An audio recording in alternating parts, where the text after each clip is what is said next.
नमस्कार, very warm welcome to all of you on this educative platform. This is your friend and mentor Anshul Garg.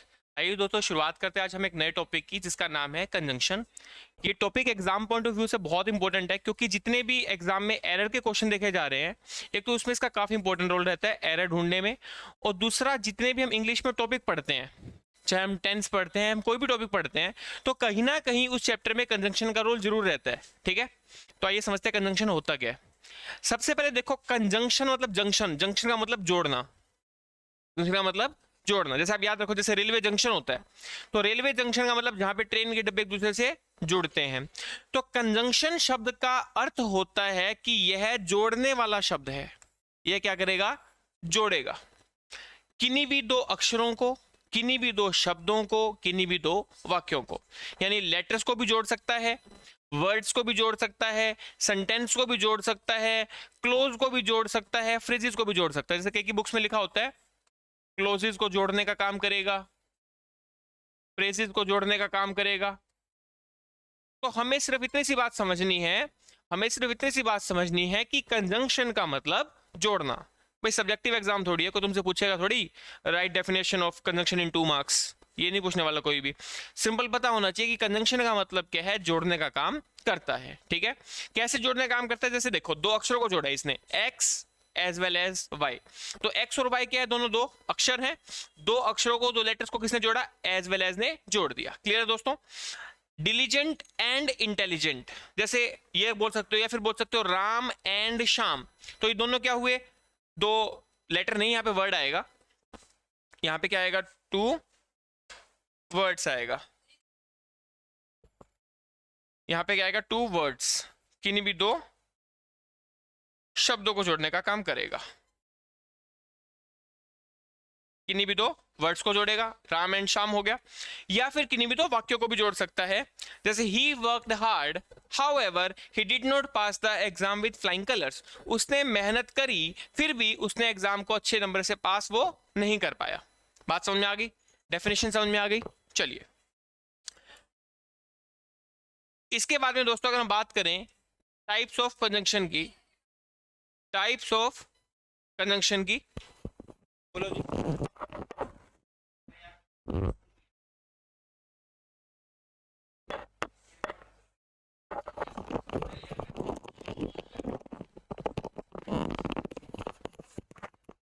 देखो,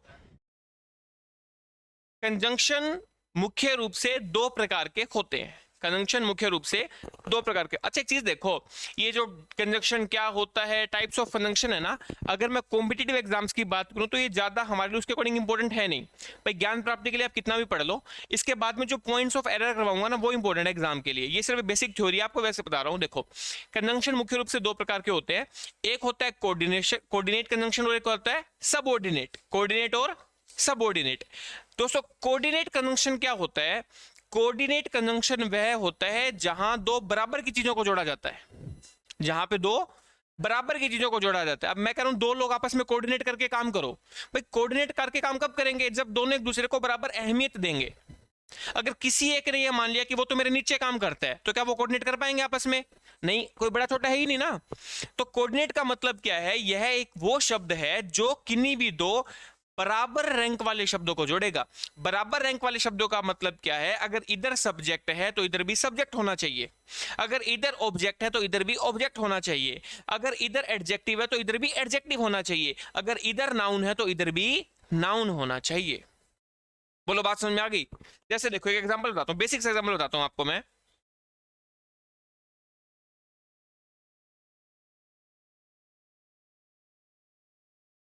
इधर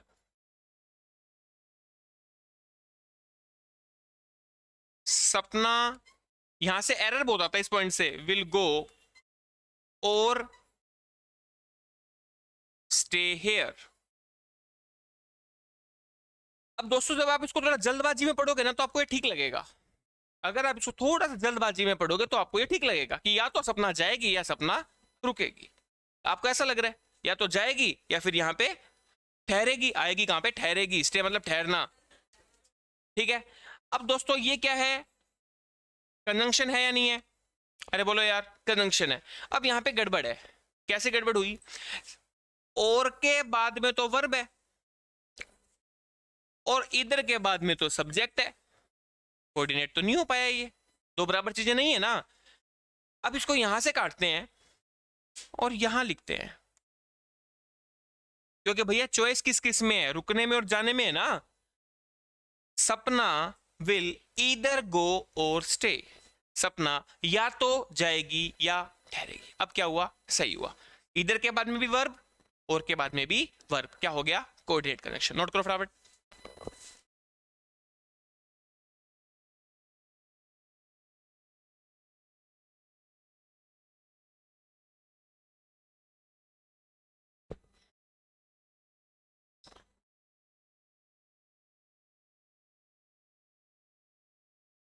ये आपके notes में दे रखा है एग्जांपल, ठीक है।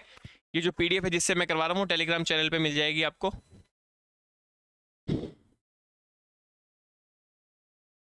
आगे बढ़े दोस्तों। तो अब देखो ये ना सारे एग्जाम्पल्स हैं जो मैंने यहाँ पे लिख रखे हैं, सारे क्या है, एग्जाम्पल है। वैसे तो ना मुख्य रूप से देखा जाए तो दो ही प्रकार के होते हैं, कोऑर्डिनेट और सबऑर्डिनेट। अगर थोड़ा आप और डिटेल में जाना, आपके काम का नहीं है, मैं वैसे नॉलेज के लिए बता रहा हूँ, और आप डिटेल में जाना चाहते हो तो जो कोऑर्डिनेट कंजंक्शन होता है वो फिर से 4 प्रकार का होता है। जो कोऑर्डिनेट कंजंक्शन होता है वो फिर से क्या होता है, वो 4 प्रकार का होता है। अगर आप लिखना चाहो तो लिख सकते हो, आप लिखना चाहे लिख सकते हो। जैसे ये होता है क्यूमुलेटिव कोऑर्डिनेट कंजंक्शन। क्यूमुलेट का अर्थ होता है सिंपल सी दो बातों को जोड़ना। क्यूमुलेट का सिंपल सा अर्थ क्या होता है, दो बातों को जोड़ना। जैसे देखो and, I like tea and my brother likes coffee, simple सी दो वाक्य को जोड़ रखा है कि भाई मेरे को चाय पसंद है और मेरे भाई को कॉफी पसंद है। तो ये क्या होता है, क्यूमुलेटिव कोऑर्डिनेट कंजंक्शन। इनका रट्टा मारने की कोई जरूरत नहीं है, आप रट्टा मारने बैठो and as well as both and not only, कोई याद करने की आपको जरूरत नहीं है। जो याद करने वाली बातें होगी आप ये नाम नोट कर लो, एक बार नाम नोट कर लीजिए। इसको क्या बोलते हैं, क्यूमुलेटिव कोऑर्डिनेट कंजंक्शन,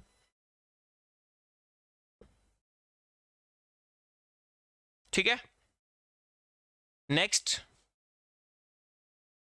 क्यूमुलेटिव का सिंपल सा मतलब क्या है, जोड़ना। जैसे boy as well as his friends, जोड़ रखा है। अगला क्या है दोस्तों, बट, स्टिल, येट, वाइल, इसको बोलते हैं एडवर्सेटिव। इसको क्या बोलते हैं, एडवर्सेटिव। एडवर्स का मतलब क्या होता है, एक दूसरे में विरोधाभास दिखाना, कंट्रास्ट दिखाना।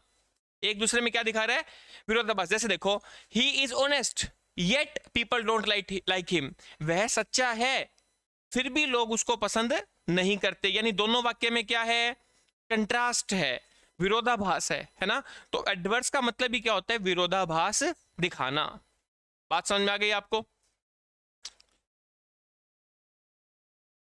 अगला जो कोऑर्डिनेट कंजंक्शन होता है दोस्तों वो क्या होता है, अल्टरनेटिव। अल्टरनेटिव का मतलब क्या होता है दोस्तों, विकल्प। अल्टरनेटिव का मतलब क्या है, विकल्प। विकल्प, जैसे मैं बोलूं राम और श्याम, अगर मैं बोलता राम एंड श्याम तो क्यूमुलेटिव हो जाता ना, दो को जोड़ रखे आपस में। मैं बोल रहा हूं राम और श्याम, यानी या तो राम या तो श्याम, दोनों में क्या है, विकल्प है। विकल्प का मतलब क्या हो गया, अल्टरनेटिव। और दोस्तों लास्ट है अपना वो है इलेटिव। लास्ट क्या है अपना, इलेटिव। इलेटिव का मतलब क्या होता है दोस्तों,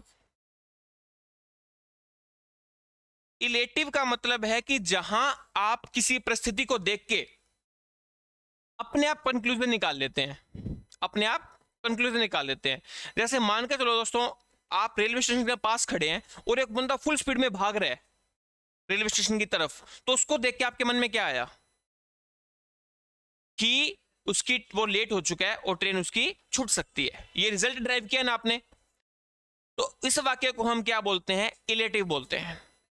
इसको क्या बोलते हैं, इलेटिव। कि जिस चीज को लेके हम अपने माइंड में पहले से उसका आउटकम, उसका रिजल्ट सोच लेते हैं।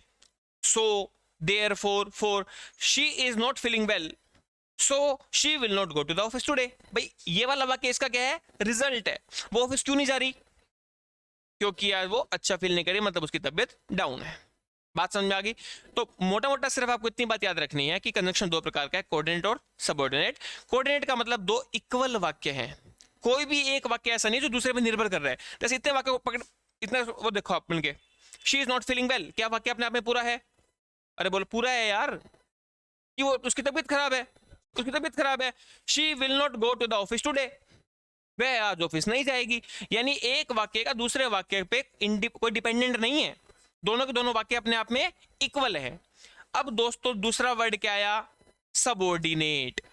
दूसरा शब्द क्या है, सबऑर्डिनेट का मतलब ही क्या होता है, जो हमारे नीचे काम करे। मैंने कहा था भाई ये मेरा सबऑर्डिनेट है, सबऑर्डिनेट स्टाफ मतलब सपोर्टिंग स्टाफ, यानी वहां पे तो क्या थे, दोनों बराबर थे, लेकिन यहां पे क्या है, एक बड़ा और एक छोटा है, एक बड़ा और एक छोटा है। तो it is a connecting word used to connect a dependent clause to an independent clause. Clause का मतलब एक वाक्यांश होता है जिसमें सब्जेक्ट भी होता है, जिसमें प्रेडिकेट भी होता है। कई की बार तो क्या होता है, वो अपने आप में पूरा वाक्य होता है, कई की बार वो पूरा वाक्य नहीं होता, वाक्यांश। वाक्य मतलब पूरा सेंटेंस, वाक्यांश क्लोज। बात समझ में आ गई? बोलो दोस्तों बात समझ में आई ये वाली? इसमें क्या होगा, एक डिपेंड करने वाला वाक्य दूसरे डिपेंडेंट पे करेगा, कनेक्ट करेगा, और जो भी सबऑर्डिनेट कंजंक्शन जो शुरू होगा, जैसे मैं दिखाता हूं आपको, ये सारे सबऑर्डिनेट कंजंक्शन है, ये सारे क्या सबऑर्डिनेट कंजंक्शन है। तो जो भी, जैसे मैंने क्या बोला, एक तो क्या होगा डिपेंडेंट, और ये क्या होगा प्रिंसिपल। प्रिंसिपल क्लोज वो होता है जिस पे निर्भर किया जाता है, और डिपेंडेंट क्लोज वो होता है जो निर्भर करता है। प्रिंसिपल पे निर्भर किया जाता है और डिपेंडेंट जो दूसरे पे निर्भर करता है। जो इन कंजंक्शन से शुरू होता है वो क्या होता है, डिपेंडेंट क्लोज होता है। जो इन सबऑर्डिनेट कंजंक्शन से वेयर, वाई, व्हाट, इनसे अनलेस, अनटिल, बिफोर, आफ्टर से शुरू होगा वो दूसरे वाक्य पे निर्भर करेगा। He said that he would not go there। अब यहां पे क्या आ गया दोस्तों, that आ गया। अब इसमें ना ये बहुत सारे कंजंक्शन होते हैं, आपको रट्टा मारने की कोई जरूरत नहीं है, ठीक है। जैसे कंजंक्शन ऑफ टाइम, जो टाइम को दिखा रहा है, बिफोर, आफ्टर, सिंस, वाहिल। उसके बाद में कंजंक्शन ऑफ रीजन है, कंजंक्शन ऑफ प्लेस है, उसके बाद में कंजंक्शन ऑफ रिजल्ट है, कंजंक्शन ऑफ पर्पस है। ये आपको ना इनका नाम याद रखने की कोई जरूरत नहीं है, ठीक है। ये सिर्फ आपके नॉलेज के लिए था। कंजंक्शन ऑफ कंपैरिजन हो गया, कंजंक्शन ऑफ कंट्रास्ट हो गया, कंजंक्शन ऑफ मैनर है। अब यहां से अपना काम शुरू होता है दोस्तों, एग्जाम ओरिएंटेड। कॉम्पिटिटिव एग्जाम्स में जो क्वेश्चन आते हैं वो अपना काम कहां से शुरू हो रहा है, यहां से। ये सारी बातें आपको टिप्स पे होनी चाहिए। उससे बस मैंने एक बेसिक आइडिया आपको दिया कि कंजंक्शन होता क्या है, जोड़ने का काम करेगा कि नहीं भी दो लेटर्स को, वर्ड्स को, सेंटेंस को, क्लोजेस को, फ्रेजेस को, ठीक है। चलिए दोस्तों पहला पॉइंट देखिए क्या है। अगर कोई सेंटेंस में जहां सिंस आ जाए, एज आ जाए, बिकॉज आ जाए, सिंस, एज, बिकॉज के साथ में कभी भी हैंस, सो, देयरफॉर नहीं आता। बोलो बात समझ में आई आपको? सिंस, एज, बिकॉज के साथ में कभी भी हैंस, सो, देयरफॉर नहीं आता। याद रखने का तरीका देखो, सब हंसते हैं, सब हंसते हैं, सब का मतलब, एक मिनट रुको यार, वो मैं वहां लिखता हूं साइड में।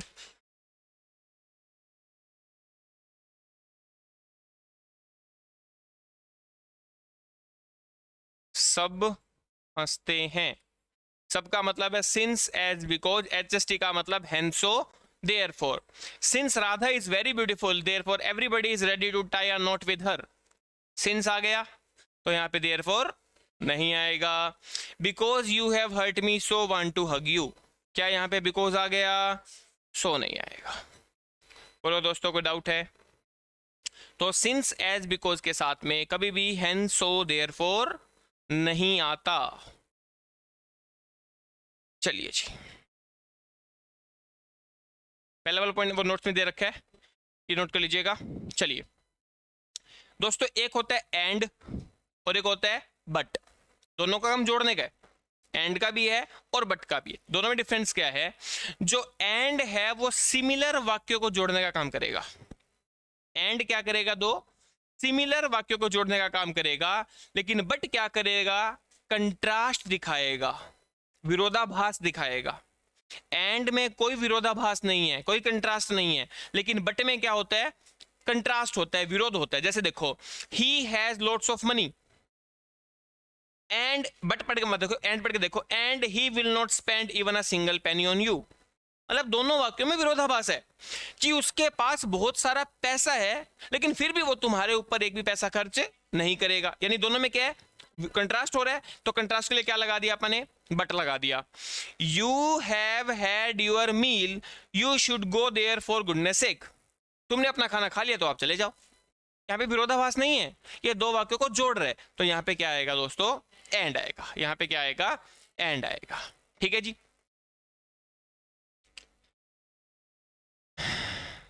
ये वाले पॉइंट आजकल एग्जाम से बहुत बार रिपीट हो रहे हैं, इंपॉर्टेंट है। हार्डली और स्कार्सली के साथ में हमेशा व्हेन आता है। हार्डली और स्कार्सली के साथ कंजंक्शन के रूप में व्हेन आता है, और नो सूनर के साथ में देन आता है। हार्डली स्कार्सली के साथ में व्हेन आता है और नो सूनर के साथ में देन आता है। एग्जाम्पल पढ़ते हैं, आइए। हार्डली, दोस्तों हार्डली के साथ क्या आता है, हार्डली के साथ व्हेन आता है ना, लेकिन यहां पे क्या व्हेन लगा रखा है, क्या नहीं लगा रखा, सीधा कोमा से जोड़ दिया, गलत हो गया, तो ये क्या, इनकरेक्ट। करेक्ट सेंटेंस क्या बनेगा, यहां पे व्हेन डाल दो। Hardly had he come out of his house when it start raining heavily. No sooner, दोस्तों नो सूनर के साथ क्या आना चाहिए, देन, लेकिन यहां क्या डाल रखा है, तो ये सेंटेंस क्या हो गया, गलत। यहां पे क्या आएगा, देन आएगा। यहां पे क्या आएगा, देन आएगा। ठीक है जी। स्कार्सली के साथ क्या आता है, व्हेन आता है। Scarcely had we arrived, that थोड़ी आता है। स्कार्सली के साथ क्या आता है, when he asked us to leave. बोलो बात समझ में आई आपको। नो सूनर के साथ में देन, हार्डली और स्कार्सली के साथ में व्हेन आता है। क्लियर। दोस्तों बिटवीन शब्द का क्या अर्थ है, दो के बीच। बिटवीन का क्या अर्थ होता है, दो के बीच, जैसे बिटवीन राम एंड श्याम, यानी राम और श्याम के बीच में। तो मैंने देखो क्या लगाया, राम एंड श्याम, जिन दो चीजों के बीच की बात होती है उनको हमेशा एंड से जोड़ा जाता है, यानी बिटवीन के साथ में हमेशा एंड कंजंक्शन आता है। बात समझ में आई आपको, बिटवीन के साथ में एंड कंजंक्शन आता है। जैसे देखिए, the project will cost between 8 to 10, नहीं 8 to 10 नहीं, between 8 and 10। You can meet me between 11 AM to 2 PM, नहीं 2 नहीं, एंड। बात समझ में आ गई। जिन भी दो चीजों के बीच की बात होगी वहां क्या आएगा, एंड आएगा। They are building a new road between Manchester and Sheffield, क्या आया वहां पे, एंड आया। यानी बिटवीन के साथ, बिटवीन के साथ में दोस्तों हमेशा एंड कंजंक्शन का प्रयोग किया जाएगा। क्लियर है यहां तक बात। चलिए जी,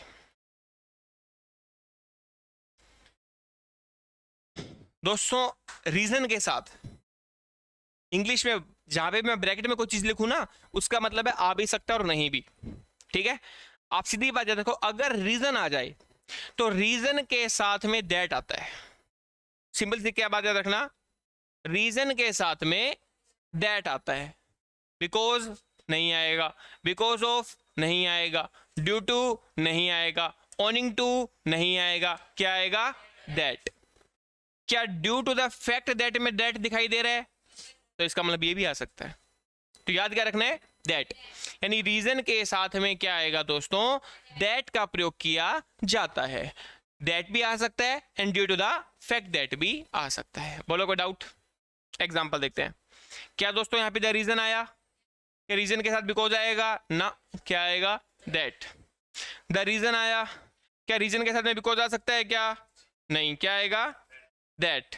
क्या आएगा, दैट। क्या यहाँ पे द रीजन आया, रीजन के साथ में क्या आएगा, दैट। बोलो कोई डाउट है।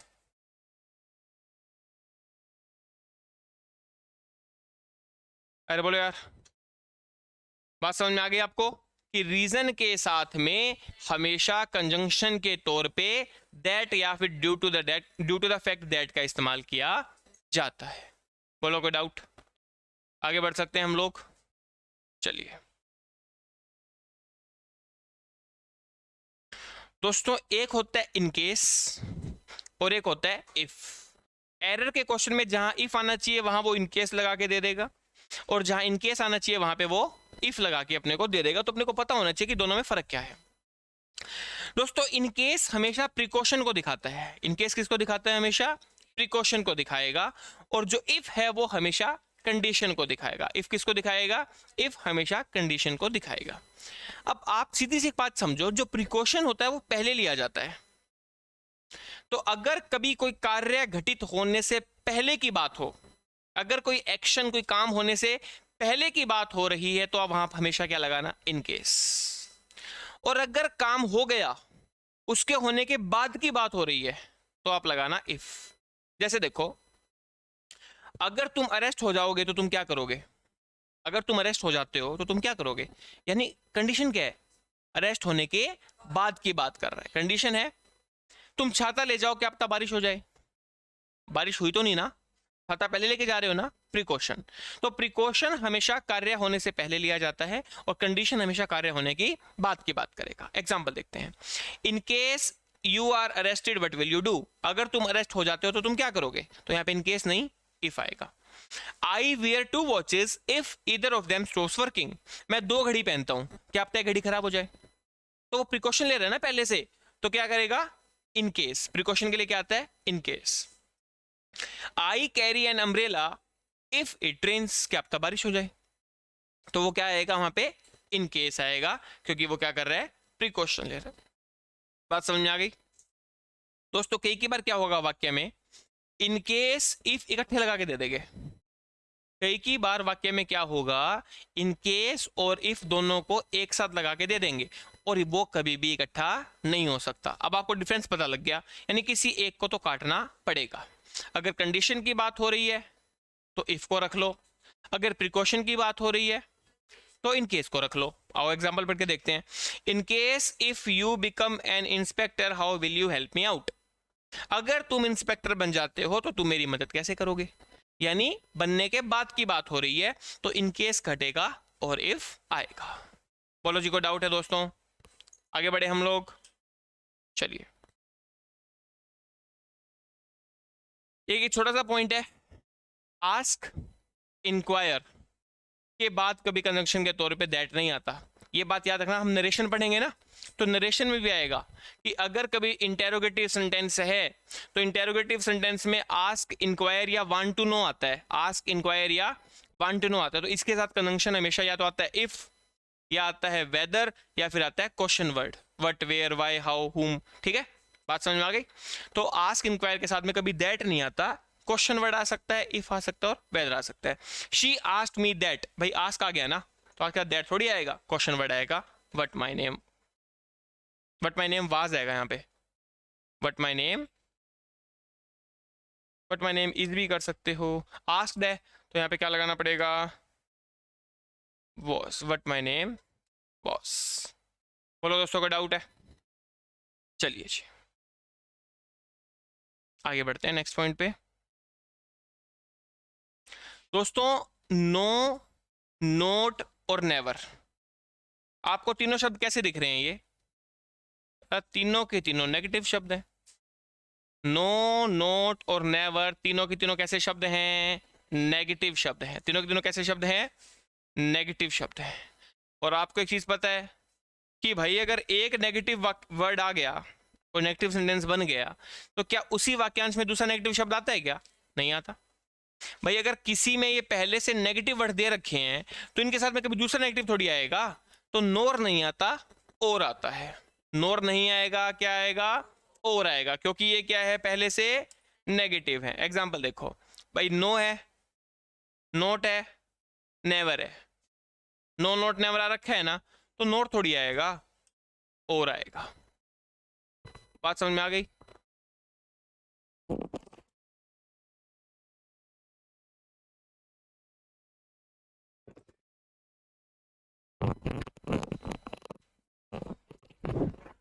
ठीक है जी, नो, नोट, नेवर तीनों नेगेटिव है, इस इनके साथ में कभी नेगेटिव वर्ड नहीं आता। जैसे I have no money nor friends, ना तो पैसे है ना ही दोस्त है। Sapna did not sing nor dance, ना तो सपना गाती ना नाचती। ठीक है, साहिल ना किसी से प्यार करता ना ही किसी से नफरत करता। ठीक है, चलो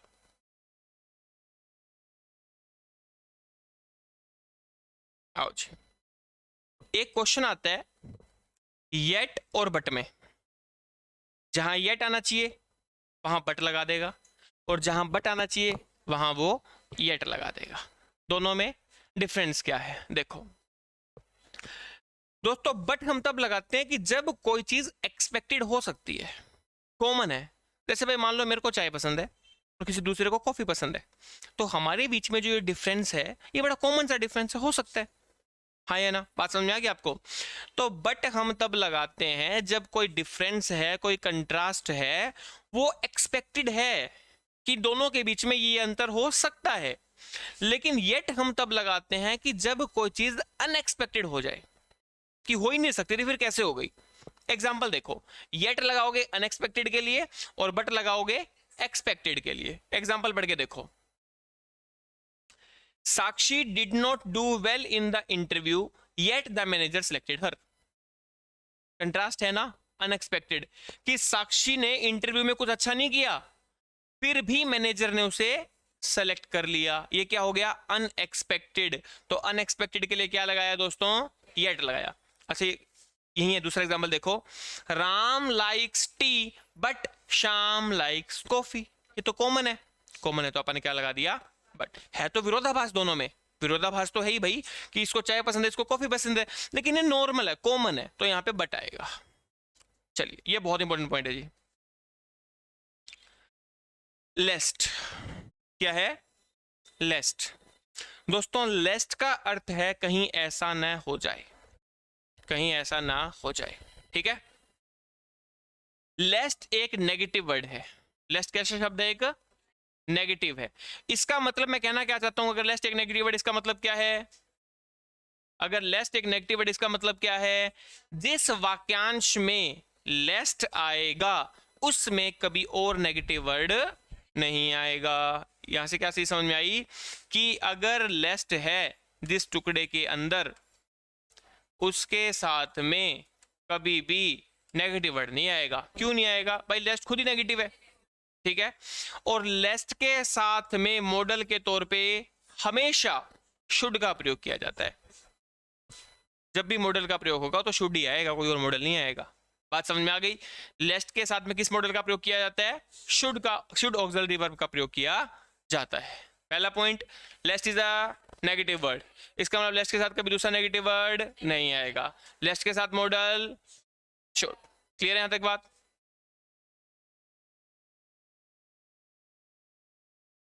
एग्जाम्पल देखिए दोस्तों, work hard लेस्ट you should not fail in the examination. मेहनत कर लो नहीं तो तुम एग्जाम में फेल हो जाओगे। तो दोस्तों ये क्या है, लेस्ट। क्या लेस्ट वाले में नोट आएगा क्या, शी वॉक्स केयरफुली, लेस्ट, तो शी के साथ विल आएगा या शुड आएगा, क्योंकि लेस्ट के साथ तो शुड आता है ना। I fear lest it may rains, कहीं बारिश ना हो जाए। तो दोस्तों लेस्ट है, लेस्ट के साथ में आएगा या शुड, शुड आएगा। ही रैन फास्ट लेस्ट ही वुड की जगह should. He works hard लेस्ट he should not fail, should के साथ में नॉट, क्योंकि लेस्ट इज अ नेगेटिव वर्ड। लेस्ट खुद एक क्या है, लेकिन आपके लिए इतना ठीक है, लेकिन वैसे ना एक पॉइंट आता है, ये मैं बता देता हूं, कि कई की बार जब सिंपल एस्पेक्ट ऑफ टेंस होता है, सिंपल एस्पेक्ट का मतलब simple present, simple past, simple future, तो वहां पे अगर शुड ना हो तो भी काम चल सकता है। जैसे walk carefully लेस्ट you fall down, तो सीधी सी बात है रखना, अगर मॉडल दे रखा है तो शुड ही आएगा और कोई मॉडल नहीं आ सकता। लेस्ट के साथ कोई नेगेटिव वर्ड नहीं आएगा, ठीक है जी। चलो जी, अभी हमने एक पॉइंट देखा कि कभी भी इफ और इनकेस दोनों एक साथ नहीं आते। इसी प्रकार कभी भी सपोजिंग और इफ दोनों एक साथ नहीं आ सकते, दोनों में से किसी एक को हटाना पड़ता है। सपोज को हटाओ या इफ को हटाओ, वो आप वाक्य को देख के बता सकते हो, क्योंकि आपको पता है इफ किसको दिखाता है, कंडीशन को दिखाता है, और सपोज हम कब लगाते हैं, जब हमें किसी को मानना हो, है ना, अज्यूम करना हो। Supposing if you are wrong what will you do, वो कह रहा कि मान लो अगर तुम गलत हो, मानना है ना, इफ थोड़ी आएगा, सपोज आएगा। Supposing if you come late but you shall be punished, अगर तुम लेट आए तो तुम्हें पनिशमेंट मिलेगी, ये क्या है, कंडीशन है, तो सपोजिंग काट के इफ आएगा। बोलो जी दोस्तों, को डाउट है, पक्का समझ में आ गई बात। नेक्स्ट पॉइंट दोस्तों, लाइक का यूज कभी भी कंजंक्शन के तौर पे नहीं किया जाता। लाइक का यूज कभी भी कंजंक्शन के तौर पर नहीं किया जाता, ऐसी स्थिति में हमें एज का प्रयोग करना चाहिए। Nobody can help you like I can, as I can. You have to do it just like I have done it, just as I have done it. दोनों वाक्यांश को एज से जोड़ना है, लाइक से नहीं जोड़ना। ये बहुत इंपॉर्टेंट पॉइंट है यार, एरर में बहुत बार आता है और हम इसको अनदेखा कर देते हैं छोटा सा पॉइंट मान के। देखो दोस्तों, मॉडल ऑक्सिलरी मतलब तो आपको पता ही है, ऑक्सिलरी वर्ब, मॉडल्स की बात कर रहा है। Model auxiliary is not used in dependent clause. ये मैंने आपको बताया था कि जो इन शब्दों से शुरू होता है वो क्या होता है, डिपेंडेंट क्लोज होता है। तो जो भी क्लोज है, जो भी वाक्यांश है, वो जो इन शब्दों से शुरू हो रहा हो उसमें कभी भी मॉडल नहीं आता। ये बात मैं जब कंडीशनल टेंस पढ़ाऊंगा ना टेंस में, तब भी पढ़ाऊंगा कि जो भी वाक्यांश इन शब्दों से शुरू होता है उसके अंदर कभी भी मॉडल का यूज नहीं होता। If, unless, until, in case, when, while, before, after, as soon as, provided that. ठीक है, if, in case, unless, until, before, after, when, while, provided that. ठीक है जी, आओ एग्जांपल देखते हैं। इफ से शुरू हो रहा है ना, if you will work hard, अगर तुम मेहनत करोगे, डिपेंडेंट क्लोज है क्योंकि इसको पूरा करने के लिए कुछ और चाहिए। इतना बोल के देखो ना, अगर तुम मेहनत करोगे तो, यानी इस वाक्य को पूरा करने के लिए मेरे को कोई दूसरा वाक्यांश चाहिए, इसलिए ये क्या हो गया, डिपेंडेंट। और ये किससे शुरू हो रहा है, इफ से। इसका मतलब यहां पे मॉडल यूज नहीं होगा। I will say anything only after, only after I will, भाई ओनली आफ्टर क्या है, ये वो डिपेंडेंट क्लोज बन गया। डिपेंडेंट क्लोज का मतलब यहां पे मॉडल का प्रयोग नहीं होगा। इसका पॉइंट का यूज हम एडजेक्टिव में भी करेंगे और यहां पे भी कर रहे हैं। देखो दोस्तों, एक होता है एज और एक होता है सो एज का इस्तेमाल आप पॉजिटिव में भी कर सकते हैं और आप नेगेटिव में भी कर सकते हैं। अफर्मेटिव का मतलब पॉजिटिव, अफर्मेटिव का मतलब पॉजिटिव। एज का इस्तेमाल आप पॉजिटिव में भी कर सकते हैं और आप नेगेटिव में भी कर सकते हैं, लेकिन सो एज का इस्तेमाल आप सिर्फ और सिर्फ नेगेटिव में करोगे। आप ऐसा रखना कि 100 रुपए देके नेगेटिव काम करवा लिया, जब भी पेपर में भूल जाओ सो एज तो याद रखना 100 रुपए देके नेगेटिव काम करवा लिया। तो एज में पॉजिटिव नेगेटिव दोनों आ सकते हैं और सो एज सिर्फ और सिर्फ नेगेटिव में आएगा। You are as good as your father, तुलना करने के काम आ रहे हैं, दोनों क्या कर रहे हैं, कंपैरिजन कर रहे हैं, तुलना कर रहे हैं। You are as good as your father क्या कर रहा है, पॉजिटिव सेंटेंस है तो एज लगा दिया। She is not as clever as her friend, वह अपने दोस्त की जितनी चतुर नहीं है। नेगेटिव वाक्य है तो नेगेटिव में एज आ सकता है ना, हाँ भाई एज पॉजिटिव में भी आ सकता है, नेगेटिव में भी आ सकता है। This book is as useful as the one you want to buy, यह बुक उतनी ही जरूरतमंद है जितनी तुम्हें, जो तुम्हें चाहिए थी। पॉजिटिव वाक्य है तो पॉजिटिव में क्या आता है दोस्तों, एज आता है। बोलो दोस्तों, को डाउट है? अगर इसी वाक्य में मैं यहाँ पे एज की जगह सो कर दूं तो सही हो जाएगा, क्योंकि सो एज तो नेगेटिव में भी आता है। बोलो, बात समझ में आ गई? नेक्स्ट पॉइंट दोस्तों, ऊपर कुछ शब्द दे रखे हैं, regard, describe, define, treat, mention, depict, portray, view, know के बाद में एज आता है। आप ऐसे नहीं बोलते नोन एज, डिफाइन एज बोलते हैं ना, तो regard, describe, define, treat, mention, depict, portray, view, know के बाद में हमेशा एज आता है। लेकिन name, think, consider, elect, select, name, choose, call, make, declare के बाद में कभी भी एज नहीं आता। ठीक है, regard, describe, define, treat, mention, depict, portray, view, know के बाद में एज आता है। Name, think, consider, elect, appoint, call, make, choose, declare के बाद में नहीं आता। The problem is regarded, regard के बाद में एज आता है। My mother was consider, consider के बाद में एज नहीं आता। अब देखो, जब ये अगर एग्जाम में आएगा ना तो आप इसको पढ़ के देखो, एज के साथ आपको सही लगेगा पढ़ने में। My mother was considered as an excellent teacher, पढ़ने में ठीक लग रहा है, लेकिन कंसिडर के बाद में एज कभी भी नहीं आता। ठीक है जी दोस्तों, चलिए, एक होता है डाउट और एक होता है डाउटफुल। अगर डाउट या डाउटफुल का इस्तेमाल अफर्मेटिव यानी पॉजिटिव वाक्यांश में हुआ है तो वहां पे हमेशा कंजंक्शन के लिए क्या आएगा, इफ या फिर वेदर। क्या आएगा, इफ या फिर वेदर। अगर इनका इस्तेमाल नेगेटिव या इंटेरोगेटिव में हुआ है, नेगेटिव या इंटेरोगेटिव मतलब क्वेश्चन मार्क, तो वहां पे क्या आएगा, याद रखने का तरीका, एनआईटी कॉलेज होता है ना, नेशनल इंस्टीट्यूट ऑफ टेक्नोलॉजी, तो अगर वाक्य नेगेटिव है, इंटेरोगेटिव है, तो डेट लगा देना, नेगेटिव इंटेरोगेटिव के साथ में दैट लगा देना। पॉजिटिव है तो इफ वेदर, और नेगेटिव इंटेरोगेटिव है तो that. I doubt that she will wear this gown to this wedding ceremony. भाई एक बात बताओ, ये वाक्य पॉजिटिव है, तो अगर पॉजिटिव है तो दैट थोड़ी आएगा, इफ या वेदर आएगा। She is not doubtful, negative है ना, नेगेटिव में वेदर थोड़ी आएगा, दैट आएगा। ठीक है, ऐसे एक एग्जांपल है, she is doubtful whether Aishwarya will divorce Abhishek और नॉट, क्वेश्चन मार्क। वेदर आएगा या दैट आएगा, क्योंकि वो क्या बन गया, इंटेरोगेटिव। ठीक है जी।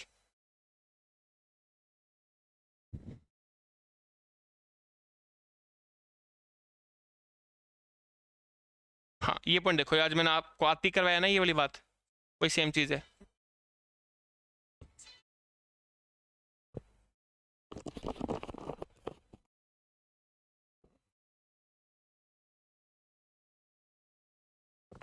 देखिए दोस्तों, आज मैंने आती आपको क्या बात बोली थी, याद है, कोऑर्डिनेट कंजंक्शन की दोनों वर्ब होनी चाहिए, सब्जेक्ट होनी चाहिए, एडजेक्टिव और सेम होना चाहिए। तो यही पॉइंट है, सबसे ज्यादा जो एरर में क्वेश्चन आता है ना कंजंक्शन के, वो यहीं से आता है। जल्दबाजी में अपने को पता नहीं चलेगा, आप कोई भी बुक उठा के करके देख लेना, मैक्सिमम क्वेश्चन आपको इस पॉइंट से मिलेंगे। इधर और आ जाए, नीदर नोर आ जाए, नॉट ओनली बट ऑल्सो आ जाए, बोथ हैंड आ जाए, तो हमें इस बात का ध्यान रखना चाहिए कि इनकी पोजीशन बिल्कुल सही हो। यानी जिन दो वर्ड्स को आपस में रिलेट कर रहे हैं, ये जिनके बीच में ऑप्शन दिखा रहे हैं, ये लिख रखा है यहाँ पे, when it is used to connect sentences then it is necessary for us to see that these whether they are used immediately before those words which are being correlated or not। यानी जिन दो शब्दों के बीच में relation दिखा रहे हैं, क्या उनसे पहले यूज हुआ है या नहीं हुआ। एग्जाम्पल उठ के देखो, नीदर ही टेक्स टी नोर कॉफी, गलत हो गया ना। अब इसको ऐसे पढ़ के देखना, ही टेक्स नीदर टी नोर कॉफी, ना तो चाय ना ही, क्योंकि भैया रिलेशन किस किस के बीच में है, चाय और कॉफी के बीच में था ना, तो नीदर वहां कैसे आ गया, नीदर तो यहां आएगा।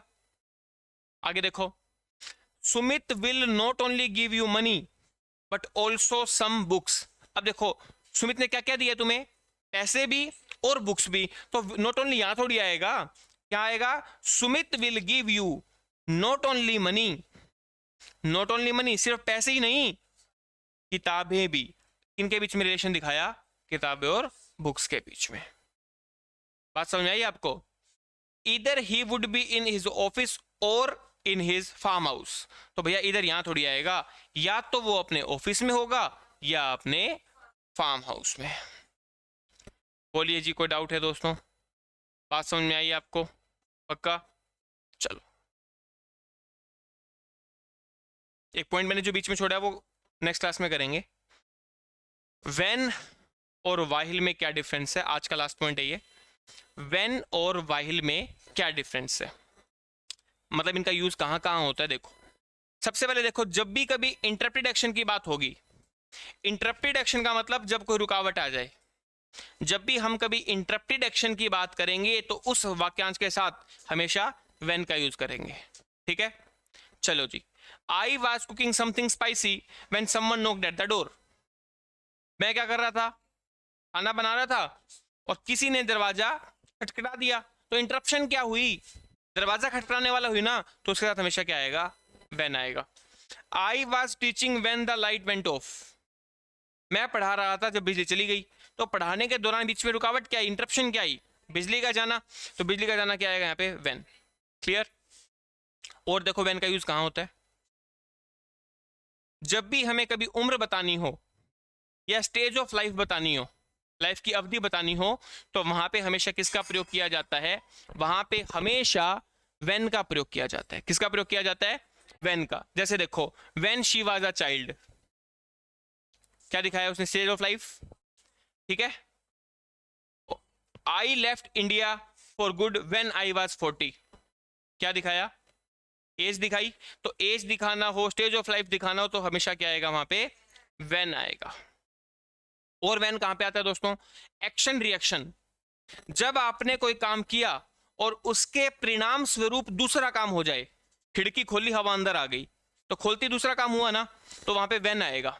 देखो, when I entered the classroom everybody stood up, जैसे ही मैं क्लास में गया सभी लोग खड़े हो गए, एक्शन रिएक्शन।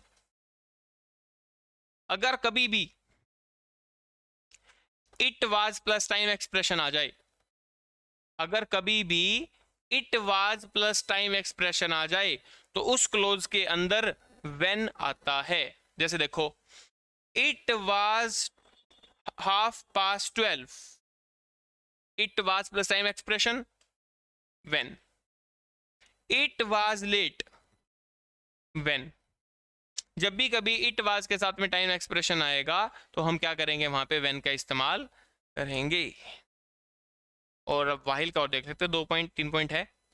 वाहिल का दोस्तों पहला मतलब होता है as long as, as long as का मतलब जब तक। While there is life there is hope, यानी जब तक जिंदगी है तब तक आशा है। वाहिल का दूसरा मतलब होता है वेयर एज, जबकि। वाहिल का दूसरा मतलब क्या है, जबकि। Some people work better to music while others do not, कुछ म्यूजिक अच्छा करते हैं दूसरे, जबकि दूसरे नहीं कर पाते, ठीक है।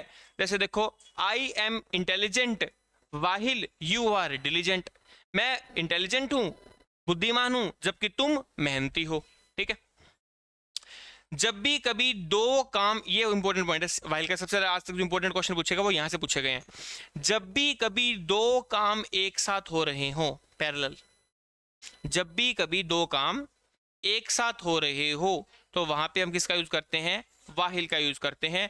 वाहिल I was teaching everybody was dancing and laughing, जब मैं पढ़ा रहा था बाकी लोग क्या कर रहे थे, नाच रहे थे और हंस रहे थे। दो काम एक साथ हो रहे हैं, दो या दो से एक ज्यादा काम भी हो सकते हैं। Poonam cooked वाहिल I watched the television, जब मैं टेलीविजन देख रहा था पूनम खाना बना रही थी। बात समझ में आई दोस्तों? तो आज के लिए इतना काफी है, बाकी हम कल करेंगे। चलिए जी, bye, take care, have a great time. मिलते हैं नेक्स्ट क्लास में, और ये पीडीएफ आप टेलीग्राम चैनल से डाउनलोड कर लीजिएगा।